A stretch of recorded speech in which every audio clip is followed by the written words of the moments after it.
amazing.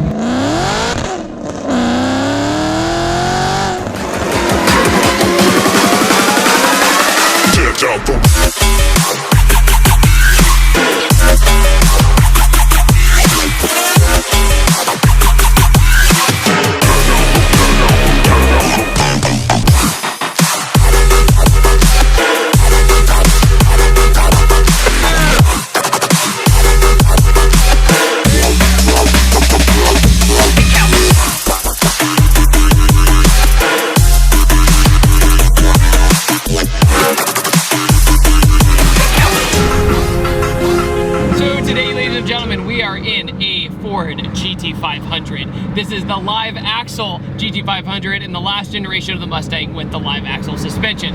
Now I know you're probably wondering, wasn't this car really scary factory? And the answer is yes, this car was very scary factory because it made 662 crank horsepower from the factory, with a supercharged 5.8 liter with an Eaton supercharger, and it ran on pump gas and everything was good. And a lot of people kind of claim this to be the original Hellcat because it really did do leaps and bounds when doing production horsepower for cheaper prices than a supercar. Think about it, 600 plus horsepower factory in 2013, 2014. That's pretty ridiculous. About 54 grand.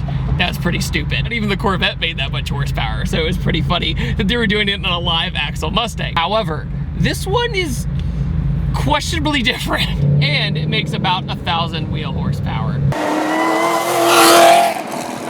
So what is done to it to make this happen? Well, still has the 5.8 liter supercharged V8 using the stock supercharger. Doesn't have anything like a Whipple or a TVS or anything like that to make that happen. Car is shaking because I'm sitting like this at the light. But it has cams in it, but it also has an extremely small supercharger pulley.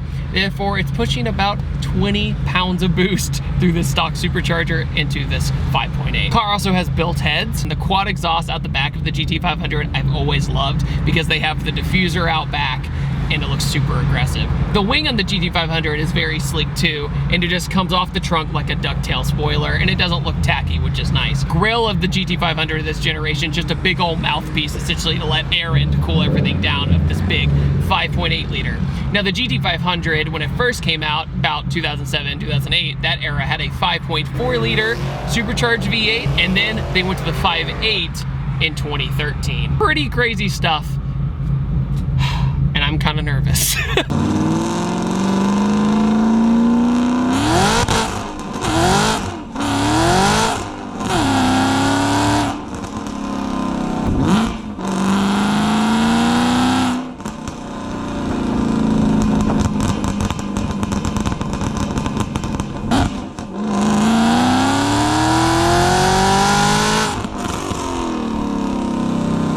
So the motor itself though, pistons, rods, what have you, that's all pretty much factory, but the heads are built, so the details in the head is where it counts to have the flow of the supercharger handle all of this. But transmission, stock, and a built rear end. It has fully upgraded suspension, Bilstein shocks, all that good stuff, lowering springs, but the car feels very, very stiff and feels very secure.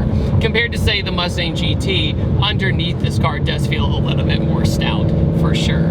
And the last GT500 of this generation I drove was a Super Snake test car. Actually, sorry, it was the GT500 Super Snake test car with a Kenny Bell blower on it.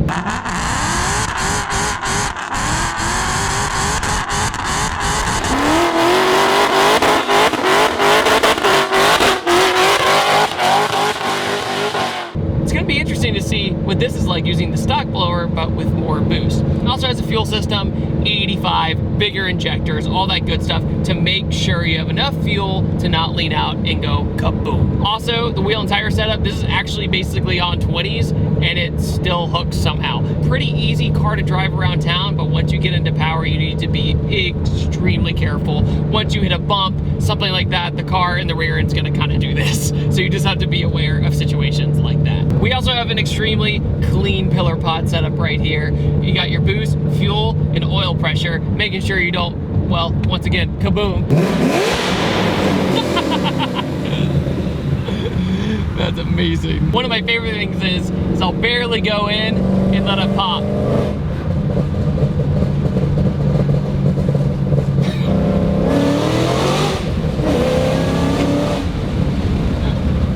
That was an unspecified speed and I had to let off because of that.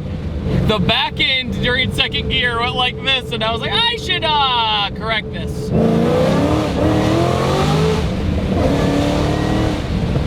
Okay, so I swear to God, I am not letting out of third out of being a wimp. I'm letting out because I'm out of room. I have no room to use 1,000 wheel horsepower with a Shelby because the gearing is so long. The gearing is so long in the GT500, I believe it's 331, that when you reel out first gear, you're already at 60 miles an hour. First gear, first gear. Think about second, think about third, think about fourth. You're to the moon. This car, stock, could go 200 miles an hour in a Mustang.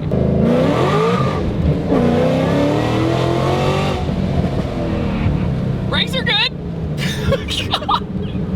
Oh my God. Oh. This Smurf turned all the way up. That's literally what this is. Guys, I'm in heaven. I'm in heaven. I freaking love this. You have a supercharger whine. It hooks almost every time. And if you do need to pedal it, it's easy. It's not bad at all.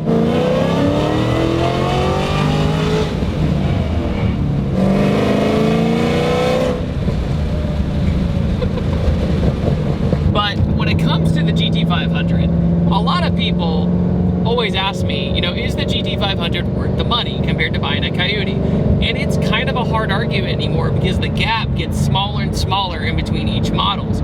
But with the new GT500 coming out, it's going to be really interesting because, you know, this has a manual, the new one does not have a manual, and people are outraged about that. So this is the last manual GT500 when you think of it. It made the GT350, but it wasn't the powerhouse that this car was of straight line speed. GT350 was made to handle and go around corners.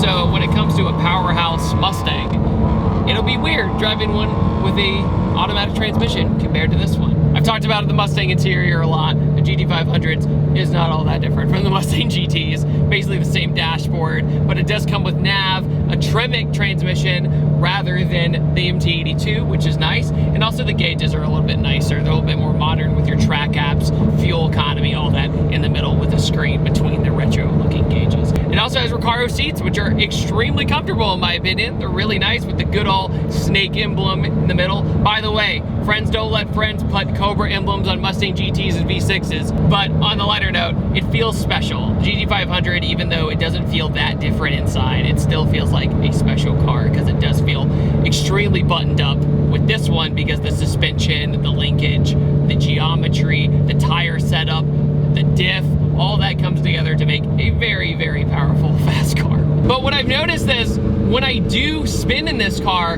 it spins fairly straight and it'll kind of kick its tail just barely, but you let off the gas, snaps right back in place. So basically your biggest mistake would be trying to over counter steer or overdo anything like that because you just don't need to. Just let off the gas and the car corrects itself, which is awesome. I got in my car this morning to drive to this car review and I literally didn't flinch at all when I said to myself, I'm gonna be driving a 1,000 wheel horsepower car today. Doesn't matter what car it is.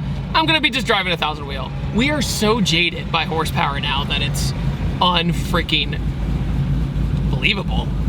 It's weird because 1,000 horsepower 10 years ago, 15 years ago, you'd have been like, holy crap, how did you even do that? Now it's like, oh, that's cool, you make 1,000. This motor sounds very different than the Coyote. With the 0.8 liters of displacement, the design of this motor is a little bit different than the Coyote. So it has a much more kind of lopey kind of sound compared to it. The 5.0, in my opinion, is the best motor Ford has ever made. That's me being a fanboy, totally. But with this car, it's interesting because it has a much more old school feeling. Even though it came out in 2013, the car drives more like an old school muscle car in every aspect. All right, we're gonna ease fourth gear. We're gonna ease into it.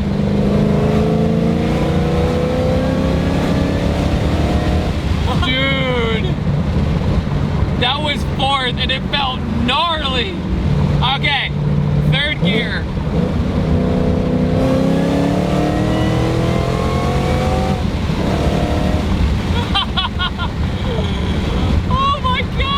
Dude, as soon as the whine starts kicking in, the temples get pulled back. Best feeling in the freaking world. When it hooks and goes, you just go along for the ride and you just let your temples get pulled back to oblivion. But this is the first supercharged car ever I've driven with this much power. And also at the same time, as soon as the whine gets louder and louder and louder, that's the first time I started doing the face where I start scrunching my face going, point where you're rolling. You're going so fast. So it's this weird paradox. Clutch is a triple plate clutch, so it does take a little bit of getting used to.